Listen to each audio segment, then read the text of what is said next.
I'm Mo Rocca, and I'm excited to announce Season 4 of my podcast, Mobituaries. I've got a whole new bunch of stories to share with you about the most fascinating people and things who are no longer with us. From famous figures who died on the very same day, to the things I wish would die, like buffets. All that and much more. Listen to Mobituaries with Mo Rocca wherever you get your podcasts.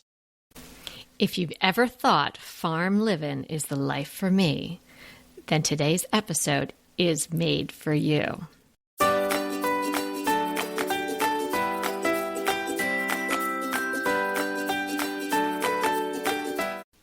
Hey everyone, I'm Kelly Wilkness here with Anita Joyce, and this is Decorating Tips and Tricks, episode 440. And today I am joined by Julie Thomas of Little Farmstead, and Julie is going to tell you all about her family's decision to go beyond the city limits and start their own farmstead. It is a delightful interview. You're going to absolutely love Julie, and it may just get a few of you looking for acreage.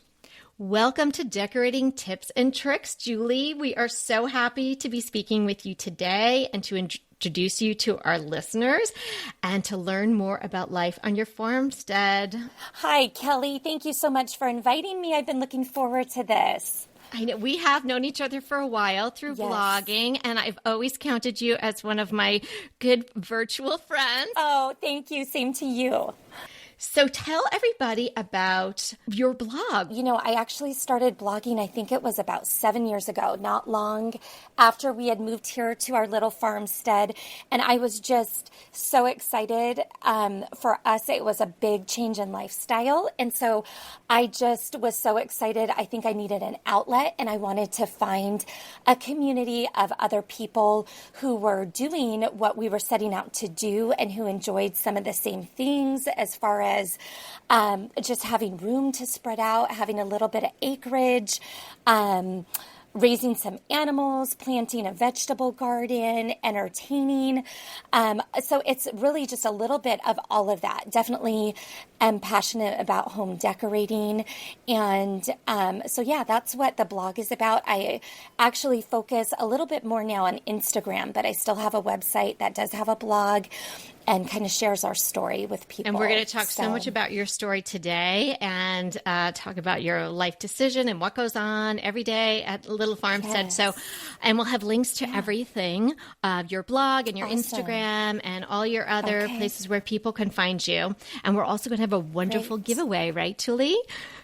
Yes, I'm excited about that. So we're going to give away a signed copy of Julie's gorgeous book with an extra little treat attached to it, and you'll get information about that at the end of the show and also on the show notes. So what did you do before blogging? Before blogging, I actually, I had gone to school in Orange County in Southern California, and I worked for a technology company there. It was very fast-paced. That was the first thing I did right out of school. And then right after getting married, I moved up to the Seattle area with my husband. And there I was in sales and marketing for an aerospace company. And that was, again, really fast-paced, a lot of international travel.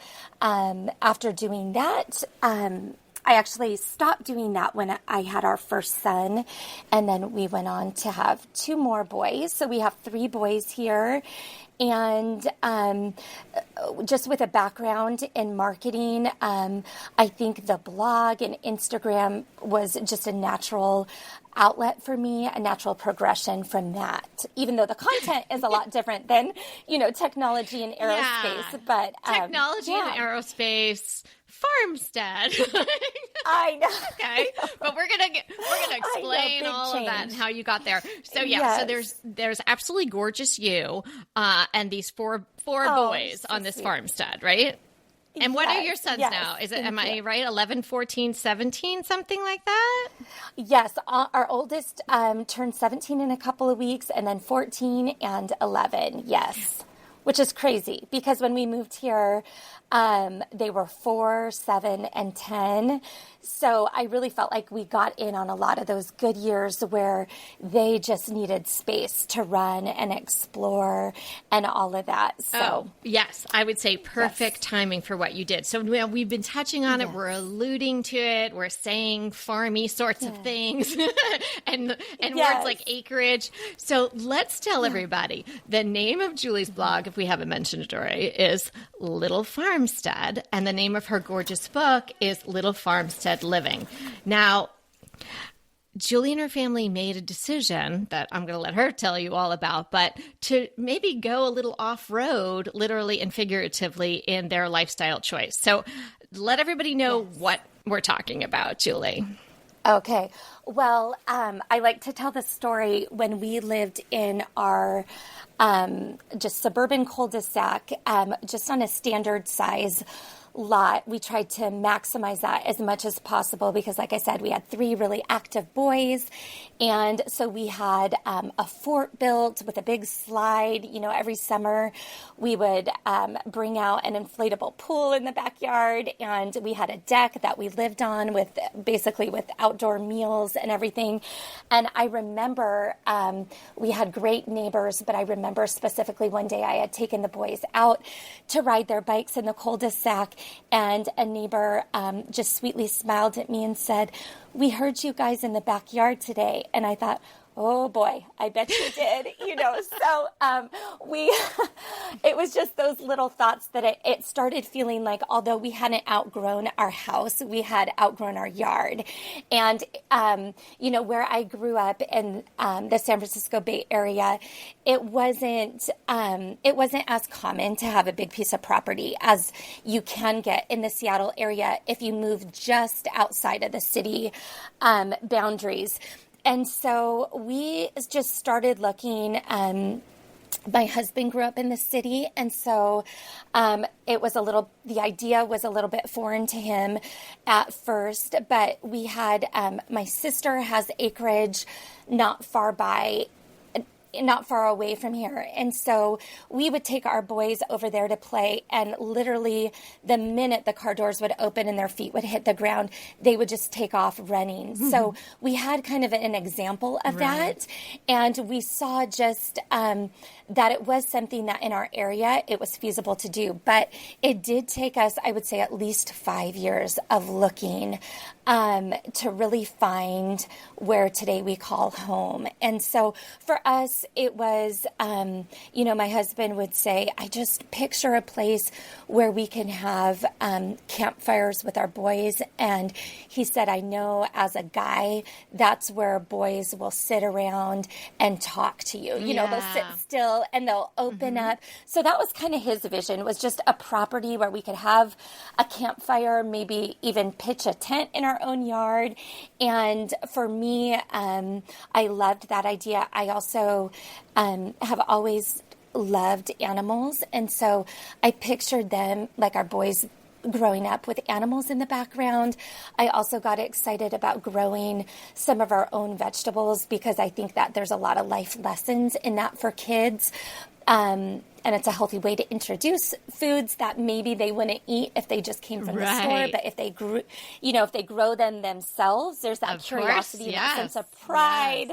So they'll try more that way. So, well, I think your life decision, it's absolutely wonderful. And I can only imagine what a benefit that has been to your boys, and then a benefit to everyone else that gets to learn about it through your beautiful book and your blog and your Instagram and all of that. And I just thought it was such a perfect time to talk about something like this because during what we're all collectively going through with the pandemic, people are realizing, hey, I can work from anywhere if I have it. And obviously you have an internet connection. If you're a blogger, you're not completely off the grid in a cave somewhere. So you have all of that, yet you've got the room to run around. You have room to create your garden and have these wonderful animals that I want to talk about later on your property. So it's a lifestyle that maybe other people would never even considered for themselves, except maybe in a fantasy life, but maybe it's something people would want to really entertain as an option now. So I think this will be so enlightening to people that have thought about that, or just a beautiful other way of living for somebody else to have a look at. So when you did this, it sounds like it came more from firstly, maybe a need for more space. You said you liked animals and all that, but did you expect to have sheep and chickens and ducks and all of that? No, not initially. In fact, our oldest at the time, our oldest son, had been begging us for a big dog. And I just knew juggling, at that point, 3 little boys on a small lot. I just thought about how many walks that would entail. And we kept kind of buying our time saying, if we find a place that has more property for the dog to, run around, then, so that was really one of our, and I know it sounds funny because of course you could have a nice sized dog in an apartment, but for us, just our lifestyle, with 3 young kids. That's a lot. We thought it would be so much easier if we had some property. So really, at that stage before we moved, we were just dreaming of getting our boys a dog of their own. So, and then over time, I guess that was like the entryway thing, but gateway animal. Then exactly. Yep. And so then it just kind of took off from there. And I did want to clarify that we do not live out in the middle of the country. Like we are just literally past the city limits. Well, hence the name of your book, Little Farmstead Living, Creating a Country Life Just Past the City Limits. Yes. And so that's when you were talking, I get excited for maybe some of your listeners who have just dreamed of doing it, because it doesn't necessarily mean that you even have to move 50, 100 miles from where you're currently living. We actually, I don't know that I've mapped it, but we are probably only 12 miles from where we moved from. And it's amazing the privacy that we have. Yeah, I mean, you look out our doors and you see land. We back up to a ranch, which also helps because it gives the illusion of more property. But we have that privacy that we had hoped for. We have nature. We have a barn and a chicken coop. So it is really amazing that it doesn't mean that, it may not even mean that if you have kids at home that they have to change schools. It could literally be just a move 10 or 15 minutes away, and you have that country lifestyle. So, and I don't know if it's like that in all locations, but usually I think when you just push up right against the city limits, it's amazing how much more, just property you can get for your money, and you can do that all without having to make, a big move. So. Amazing. So now your husband was living in the city or grew up in the city. You with your tech and aerospace background, sounding like there wasn't a lot of farming in your backgrounds. Am I right? No, you are right. I grew up in a cul-de-sac. I did have a horse when I grew up in Northern California, but we had to board her at a ranch locally. And I just remember it was funny because my mom and dad were great growing up about giving us what they could as far as animals. So we had a cat, a hamster, a rabbit, all those little animals that you can keep. But I remember my mom dropping me off to go horseback riding at the ranch. And, she almost always wore a dress and high heels. And I remember her saying, I don't really feel like I fit in with the ranch people. And I just remember, and I just remember thinking to myself, like, this is it. Like, these are my people. This is where I feel at home. So it's kind of funny how that has stayed the same through my life, even though, no, I do not have a farming background. So did you do a lot of research to learn how to run a farmstead? I wish I could say that I had, but we're just kind of the people that we jump in and just start. And so I think, the first Christmas here, we surprised the boys with a dog. And so that was a learning curve. And then after that, I think we got a little rabbit for them at Easter time. And then the first spring here, I did do some research before we brought in chicks, but we were blessed to already have a chicken coop on the property. So, but that was a learning curve because I was learning with our kids, just as far as you really don't need all that much to start a flock of chickens, but learning about the heat lamp and just transitioning them.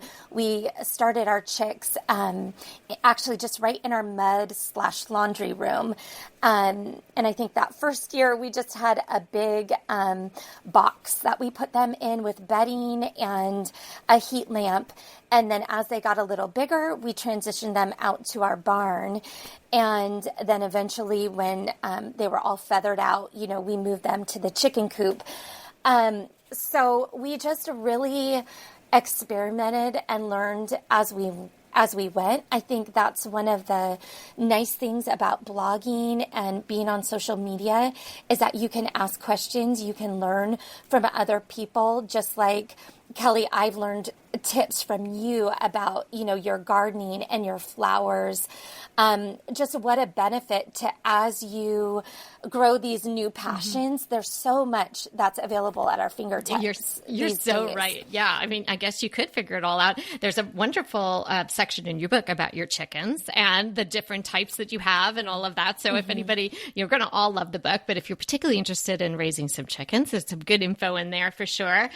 So explain to me now, Farmstead, is that a term of art or is that just something like a little farm? Or and how is it different than homesteading, which people may have heard of? I know. That's a good question. And I like how you phrase that, a form of art. To me, I don't know that these are the technical meanings, but I think of a homestead as a place that is really centered around a family who maybe wants to be self-sufficient. Like if you think of the pioneers, that is really what I think of as a homestead.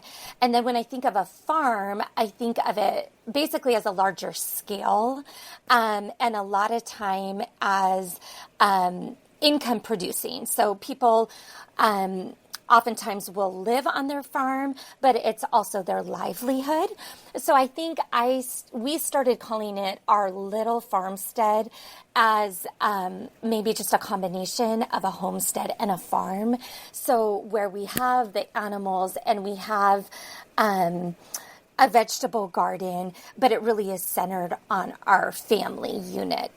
We're not doing this as, an income producing farm. So. Gotcha. Okay.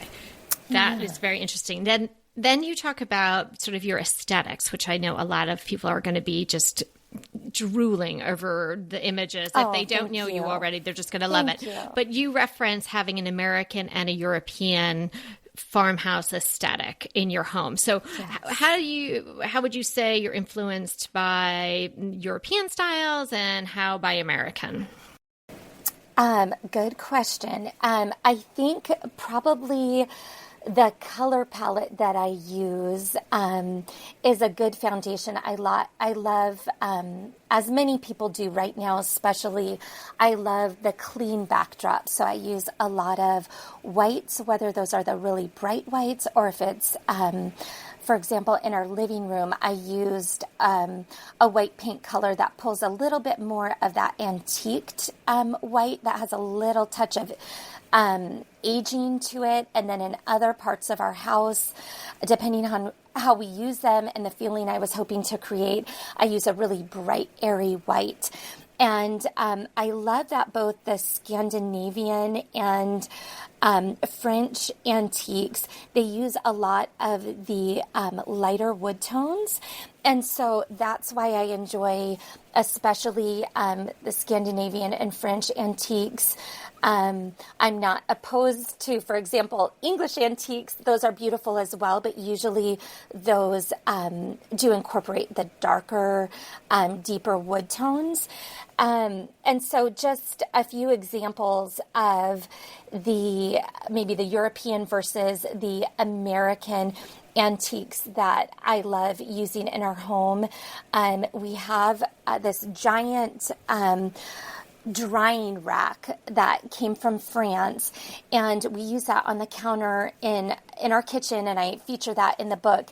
And it's been great from the time our kids were little, I would put our drinking glasses, a lot of those are just actually mason jars, but right there on the counter. So I think it's a beautiful, unique piece that came from France. But it's also very practical because when our kids were too little to get up into the kitchen cabinets and open those without a step stool or a chair, they could just reach up and grab one of those glasses from that antique French drying rack.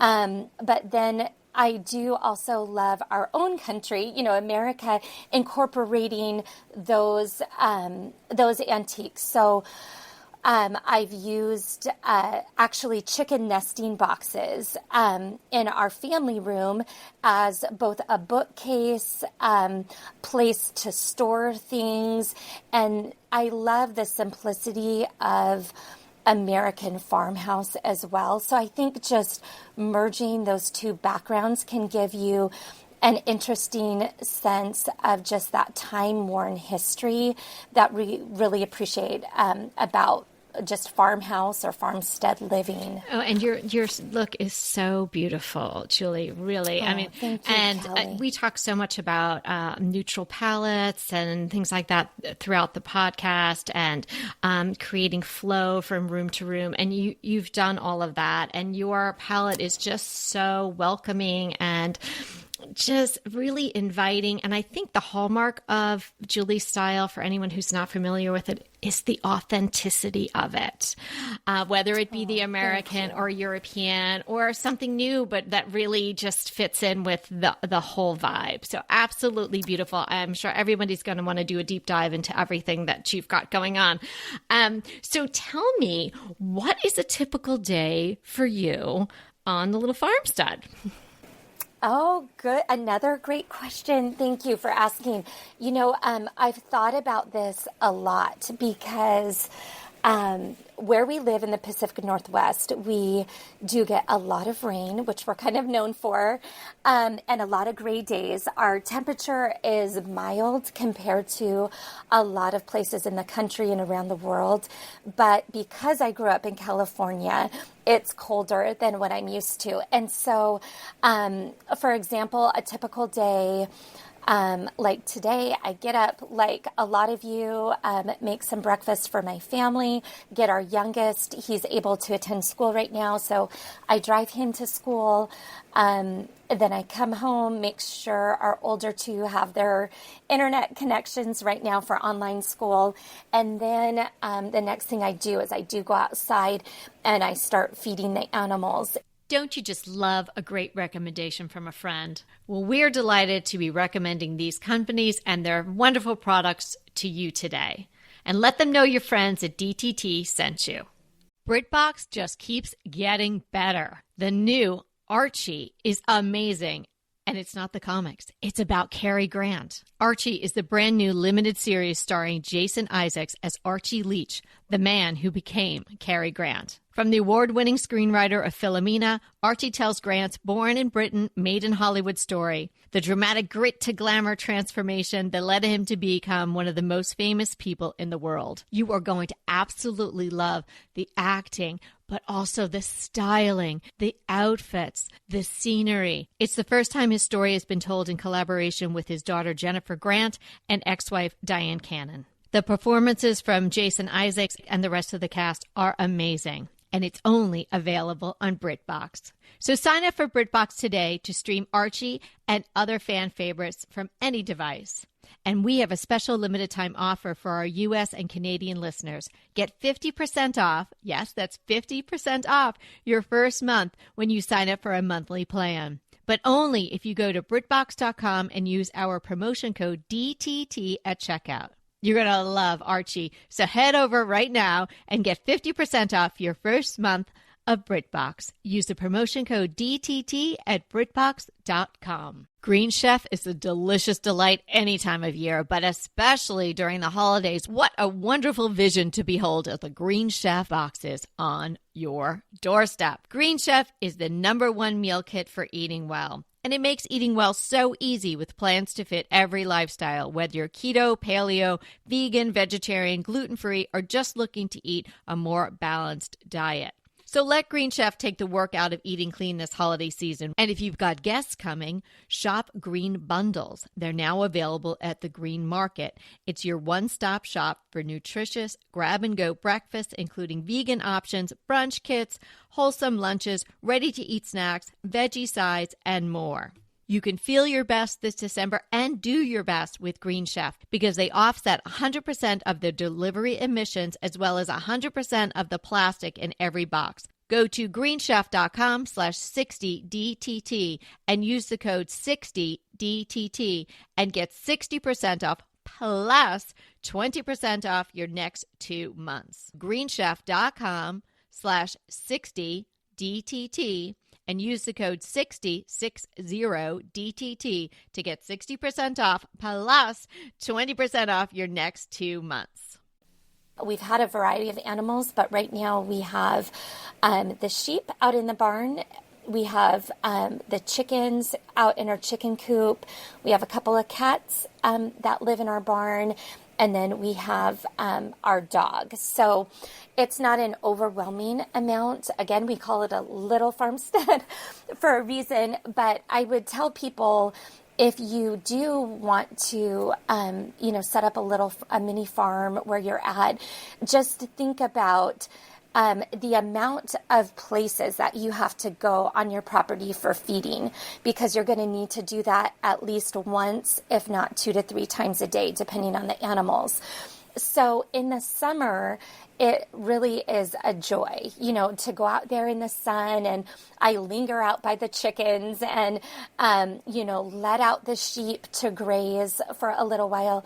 Now, it's a different story when the rains start coming, and it's cold and you're running, I'm literally running from place to place, getting drenched. So you do have to kind of think about all of that. When it's muddy, it's not quite so romantic of an idea.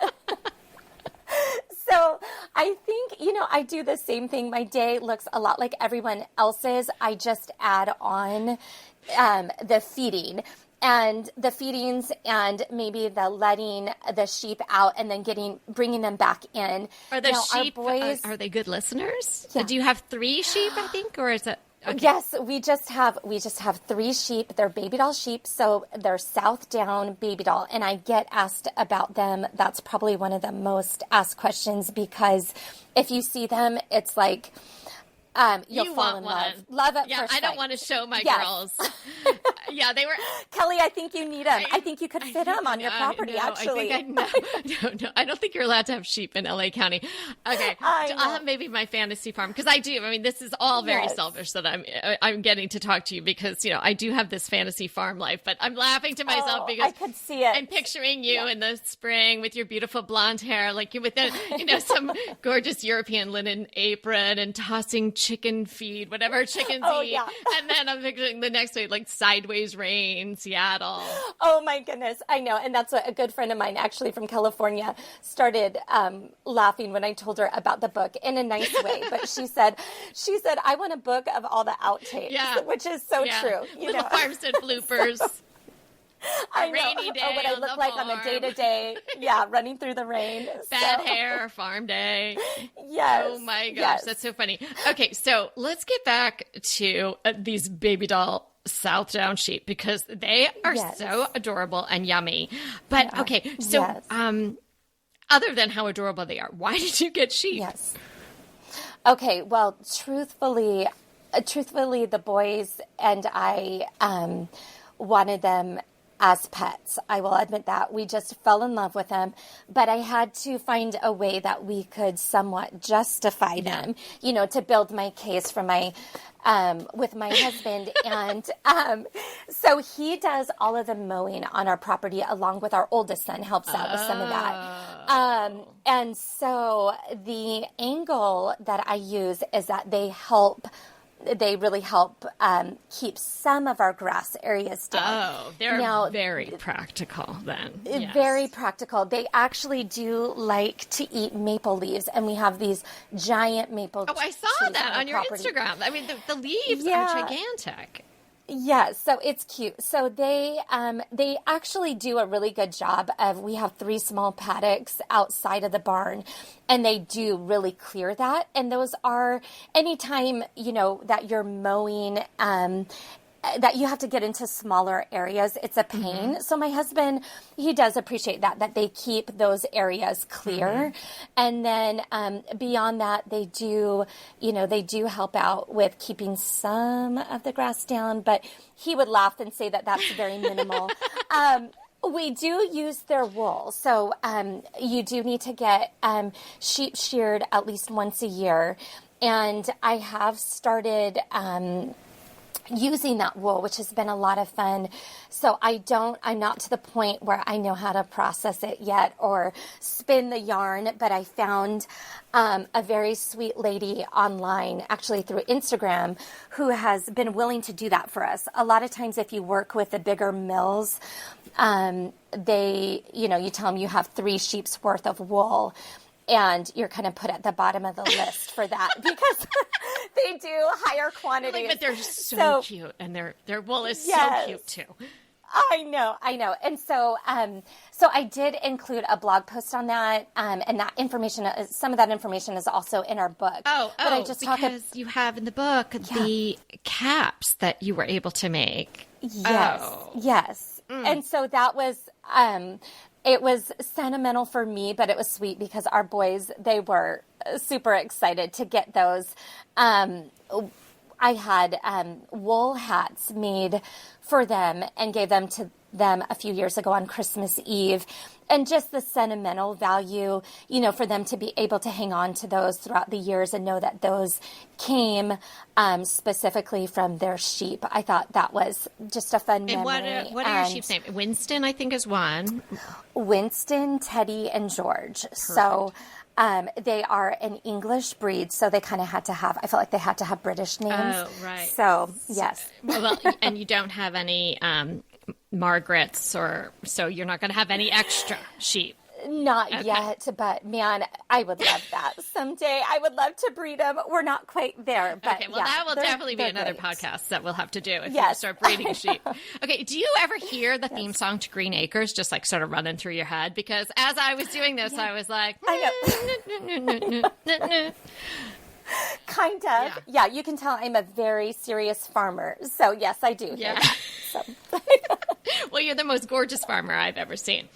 Oh, okay, let's go back into your house. Sweet. Now, you mentioned your paint in the living room and that it was a little bit more antique. Do you remember what your paint palette is? I don't want to put you on the spot if you can't remember. Oh, yeah, that's okay. No, so if I want and you'll probably get a kick out of this, but you know me and I do love my white tones. Well, what you said about it being gray there a lot, it's kind of like in the Scandinavian countries as well. That's why they went light. And you have that clock. I just love everything about you. Yes. Yeah, we have that antique Mora Swedish clock. We actually have 2 now. Does that count as a collection? I don't know. I think by 3, Okay. We need one more. See? Thank you, no Kelly. problem. We need one more. Yeah. So the color, but that's exactly right. I feel like it's probably equally that I do love that bright aesthetic, but I do feel like we need that here in the Pacific Northwest. I do, at least, just the reflection of the light. So the one color that I found that has just a slight touch of maybe an aged white, it's called pointing. Like you're pointing your finger, and that's by Farrow and Ball. I know it. Yes, that's a good one. Okay, and then the other one that if I just want a really clean, bright white, that is all white. And that's, again, by Farrow and Ball. So those are kind of two of my tried and true white colors that I go to time and time again. Now, having mentioned both those colors are Farrow and Ball, do you find that it is true that there's something about the luminosity, I don't know if I'm using the right word there, but of their paints, there's a depth to them that people talk about maybe to justify the price point on those paints because they are a little bit more, but they might be the same as like the higher end Benmore or Sherwin-Williams. You know, they're actually, they are a higher price point. And what I typically do is I just have them matched at my Benjamin Moore, where we typically get our paint. Okay. And at first they say, because they are from England, they'll say, I've never heard of that brand, Fair and Ball. I don't think we carry it. But just have them look it up and they'll find it and be able to do that. So that it's just a way to do it for about half. But I have heard that the actual Farrow and Ball paint is incredible. So yeah, I haven't used it in my own house. So, you know, it's hard to tell when you use it in a client's house because you're not there all the time in the different lights. So I'm always trying to determine whether or not that's really true. But okay, those are two great colors. And everybody's always searching for paint colors. And I think that's a real stumbling block for a lot of people. So we'll link those in the show notes as well. So what's your favorite room in your house, Julie? I think my favorite room is actually our dining room. There's just a really special, I think everybody has a room in their house that it just feels special. And to me, it is probably because that room has so many windows and it lets in a lot of light. The sun sets on that side of the house. But the people who built our house, I wish I had a chance to meet them, the original builders, but they were just very thoughtful where they placed windows, where they positioned the house on the property. And so that room just gets light all day. But the sun does set on that side of the house. And we don't have an eat-in kitchen. I wish we did. We do have a counter that our boys eat a lot of their meals at. But when we have family meals or family dinners or when we entertain people, that happens in our dining room. And so there's so many great memories that I have there that we've shared together as a family and with friends. It's a really fun room to decorate. I feel like it's probably the one room in our house that stays pretty because it's a little bit tucked back in our house. And so, you know, our house, having animals, having 3 boys, they have a lot of their friends over a lot of the time. Even they'll go in there and eat meals when their friends come over because that's the biggest table that we have. So it's not necessarily formal, but I think it reads a little bit more formal when you see the pictures, just because there's a lot of white in there. There's also our table. I get a lot of questions where we purchased our table. And I always smile because my sister actually called me once. It was from a secondhand shop. And I think she said, there's this table that you might like. And I think it was like $65. We had to do a repair. I sanded down the top of the table, but it's just been a workhorse. And then the chairs, I get asked about those sometimes too. Those are from Restoration Hardware. But yeah, I think our dining room it just feels light and bright and happy in there, and we've had a lot of good memories. We're going to talk a little bit about decorating for the seasons, and I know you do that in there as well. Julie and I used to do a blog link party together, so I know a lot about her interiors. And yes, and I do have to say, Kelly, that every time you say, oh, it's a beautiful house, it really means so much to me because I am obsessed with your Victorian farmhouse. And you have just that timeless quality about your decorating that I love. Like you'll incorporate, I love the way that you do incorporate some trends, but the way you manage to do it, it's always timeless. Like I don't think you're ever going to pull up your house and say, oh, that was 2013. You really stay true to the architecture of your home and have such a beautiful style. So it means a lot to me. Oh, well, that meant a lot to me. I'm definitely not going to edit that part out. Yeah, please don't. Okay, so I love to have sort of go-to items on hand for vignettes, and I'm guessing that you probably do too. So Yes. Could you tell the listeners just some items that you like to use when you're creating a vignette, whether it's a seasonal one or just something for every day on your counter or on your beautiful dining room table?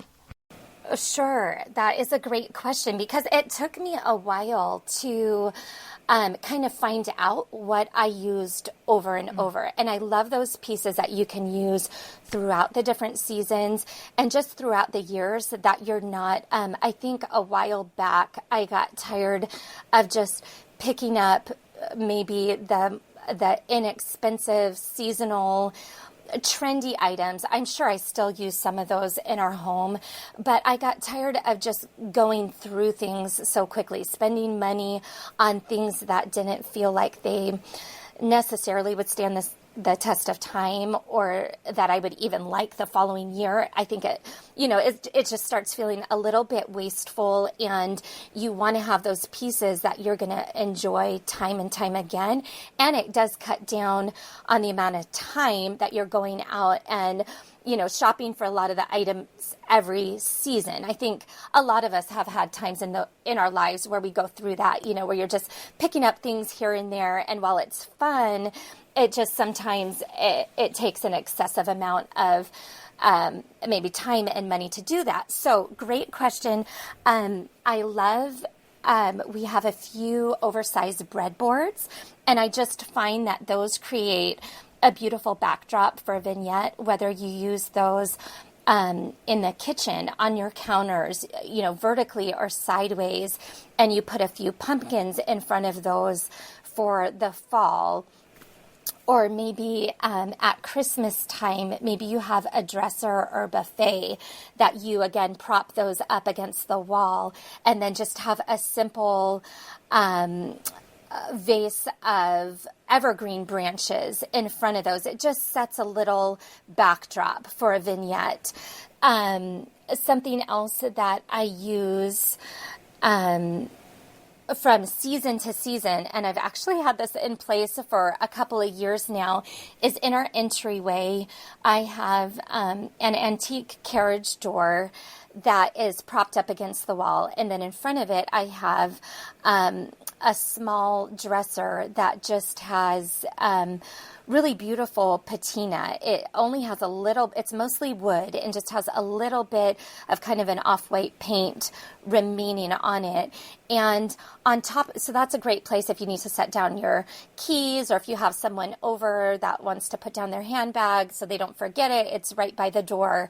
But on top of that, I wanted something that was simple but also made a statement. So I have an oversized antique basket there. And I love it because it's not like I have 3 to 5 things sitting on that table. That's real distracting when you walk in. But it's just this oversized basket. And then I change what's in it seasonally. So right now, wheat looks beautiful in it. And I have this big bundle of wheat. And then in the spring, I love doing blooming branches in there. In the summer, it might be dried hydrangeas or lilacs, that 1 or 2 weeks that the lilacs will last you, that they're in bloom, but it smells so great when you walk in. So those are a couple of things. And I think the last thing I would touch on is linens. A lot of times when you're creating a vignette, you might find that you have a lot of hard lines or a lot of wood pieces, like I talked about, the breadboard or the dresser that you're using, or maybe you do bring in an old vintage door for Christmas decor that you hang a wreath off of. But a lot of times you feel like you need to soften an area. And that can be done just even by that same example that I gave with the entryway and the basket when you come in. For the winter, I might hang a scarf over that old carriage door, or just tuck in. It can even be a linen towel that you tuck into a basket. That just softens the look. People might not even notice it, but it just gives it a little bit more of that warm and welcoming feel. Oh my goodness. I was taking notes, and I bet everybody else was too. Wonderful tips. And I think we approach the decorating vignettes in a very similar way.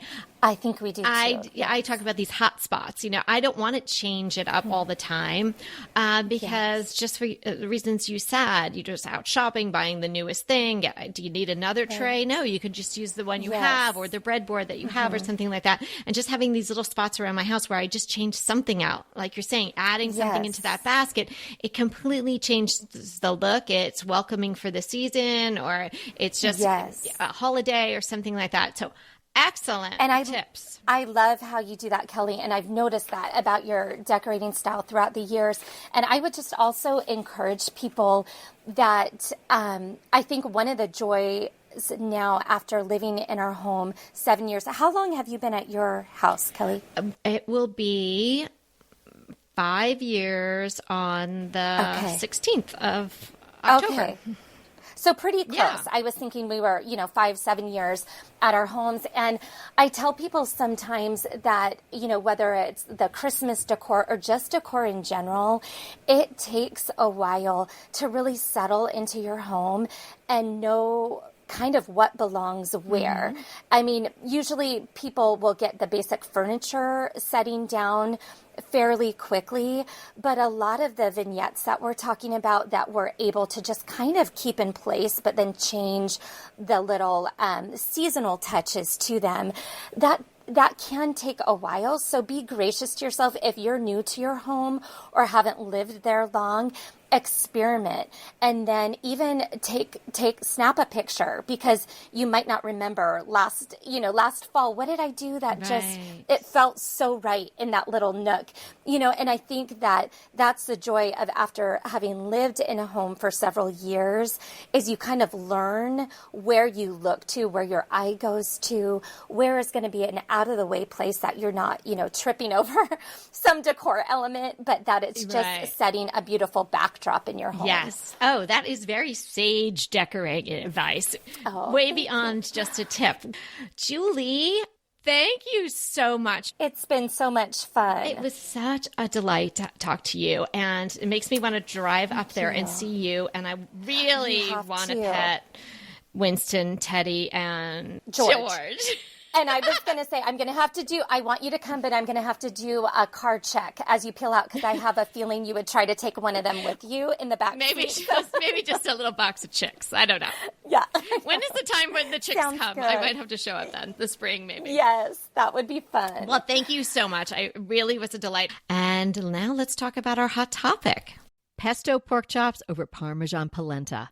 Not that easy to say, but oh so easy to make with Green Chef. Green Chef is the #1 meal kit company for eating well, and we have such a great deal for you. You're going to save $250. Listen on for the details on that. Green Chef makes eating well easy for any lifestyle, whether you're keto, paleo, vegan, vegetarian, gluten-free, or just looking to eat more balanced meals. We're getting into the busy holiday season, so it's a perfect time to have Green Chef help you out.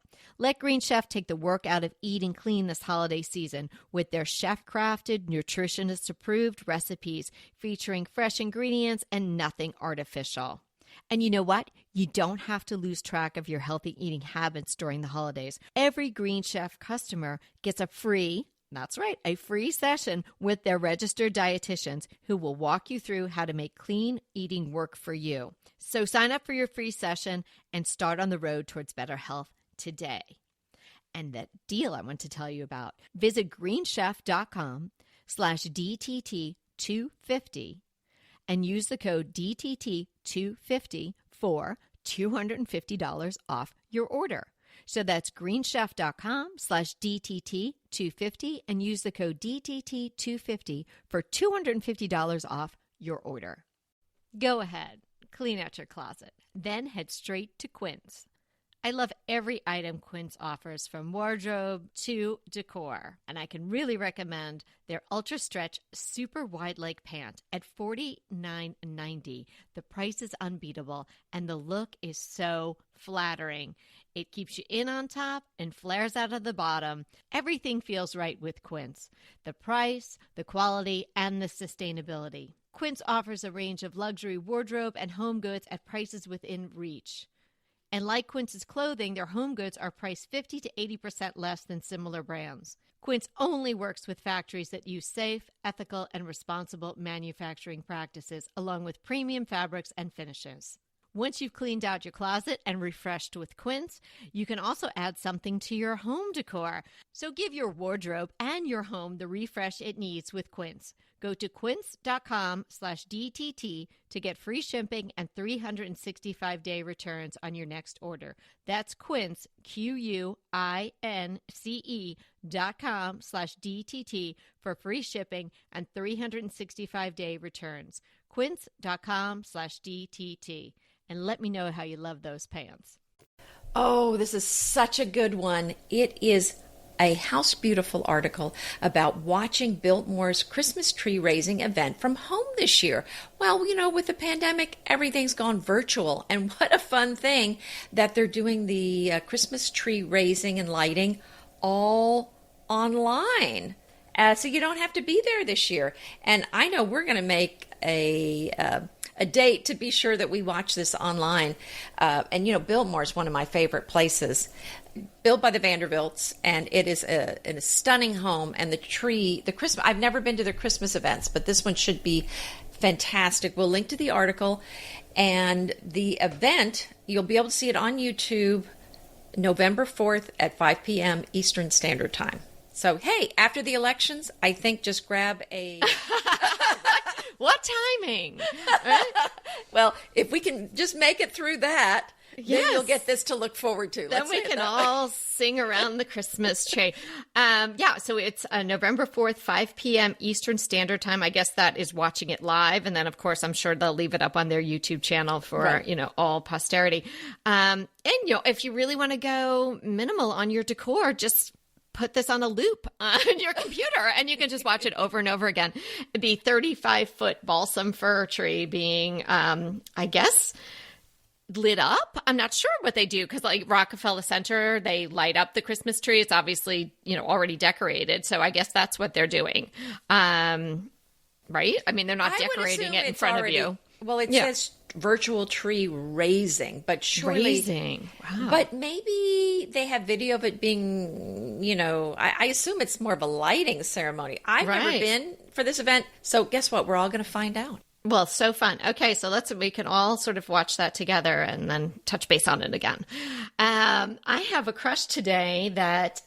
some people might say, well, Kelly, you said you're really not a wreath person. I want to be clear. I said I was on the fence about the wreaths. I don't have one because the way my door is set up, it's very hard to have a substantial wreath because I have a screen door. But this one is beautiful. So I know a couple of people were asking about wreaths. One of our DTT team members, Christina M., was asking about wreaths as well.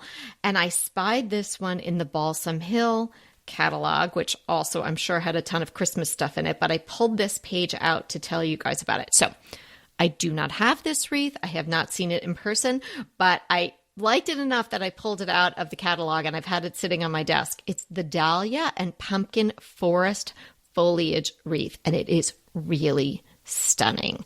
Take a look at it online, or if you got that catalog, you can flip through and look for it.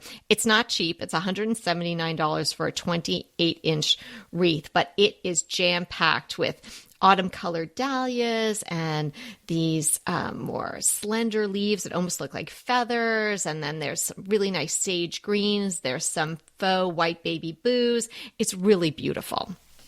Oh, so if you're really a wreath lovely person, have a look. We'll link it in the show notes. Well, my crush today is, and I'm surprised I forgot to mention this before, but it's My French Country Home on YouTube. This is Sharon Santoni, and she also has the blog My French Country Home, and she lives in Normandy, She's from the UK. And so she has a really very relaxing, very calming, beautiful YouTube channel where she shares her life in Normandy, France with us, outdoor dining with friends, shopping in the little town square, riding horses. It's really a delightful YouTube channel. And again, with all the election stuff going on, this is a welcome change. It's calm and peaceful. No yelling. So, just saying. No yelling. There's not no even yelling. in French. We might not even know what they're saying, but they're not yelling. Yes, that's right. Yeah, no, I didn't really know that she had a YouTube channel. So I do get her newsletter, and I've poked around on her site for years. So I'm going to check out her YouTube channel. Oh, it's fun. It's fun. And she does, they're well produced videos. Whereas if I were doing a video, it would not be so well produced. So it's really nicely done with music and everything. Oh, well, nice. like yours, darling, like yours. Oh, thank you so much. I appreciate that. Hey, how about a shout out for our longtime listener, Amy P. Amy rocked it with a fireplace makeover. She says in her email that she's listened to hundreds of our episodes while working. She learned so much, and she finally had the confidence to paint her fireplace black. It's beautiful. You guys cannot even believe this transformation. It was a pretty fireplace. It had a white wooden surround with some detail on it, and then the red brick, inside, just maybe a layer of the brick around. And I was like, oh, I thought that was sort of the makeover when I didn't, just looked at it quickly. But then I scrolled down to the next picture. Unbelievable.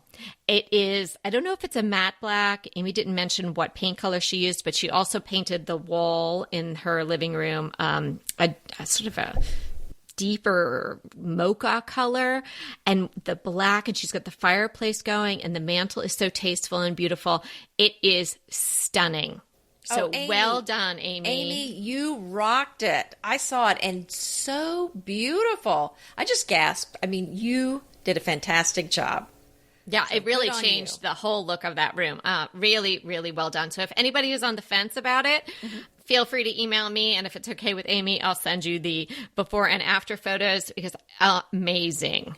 And thanks to everyone who has supported the show with our DTT opportunities. We're still waiting for some tipsters. So if you'd like to support the show in any way that feels comfortable to you, we'll have a link in the show notes, and we would really love to have somebody come on as a tipster. So if you're thinking about that, or you're on the fence about that, this would be a great time to get that going so we can get you on the show before Christmas. Do we have a good question today? I know we do. Well, we do, and I don't have it written down because actually the question was given to me verbally. My friend Evie has a friend, Lindsay, and Lindsay has a question for us she wanted us to answer. There is a photo, but it's very simple, so it's easy to explain. Basically, she has a fireplace in her apartment, so Lindsay's got a beautiful wreath on it and some things, some decor on the mantle. Well, the super told her that they determined that the fireplaces are fire hazards. Well, that doesn't seem very good. So they're taking them all out. And so it's just going to be a wall there in the future. And so she wanted to know how she could kind of recreate that look with just making it a wall. And I'll go ahead and throw out my thoughts, and then you can throw yours in. So I know she was wanting to recreate the look, but the thing I wanted to point out is to one side of the fireplace, I can see there are shelves. So what I would suggest, Lindsay, that you do is move the things on your mantle over to the shelf on the right. And then the thing also I wanted to say about this, Lindsay, is before it was a fireplace, so really you were just working with decorating the upper part of this wall. Now that you've got a full wall, I think rather than trying to recreate what you had with maybe putting a shelf there, I think I would start rethinking it as in now we have a whole wall to work with and not just a half a wall. So I would suggest a leaner mirror. And then if you want the wreath there, because there's a lovely wreath, you can hang it on the top of the mirror that you have leaning against the wall. Some other options would be, we've talked about this. Actually, there's so many thoughts on how you can handle a blank wall. We'll link to the episode we did on decorating a blank wall, but the other idea would be to just put wallpaper on that wall. I love the idea of just putting wallpaper just where the fireplace was.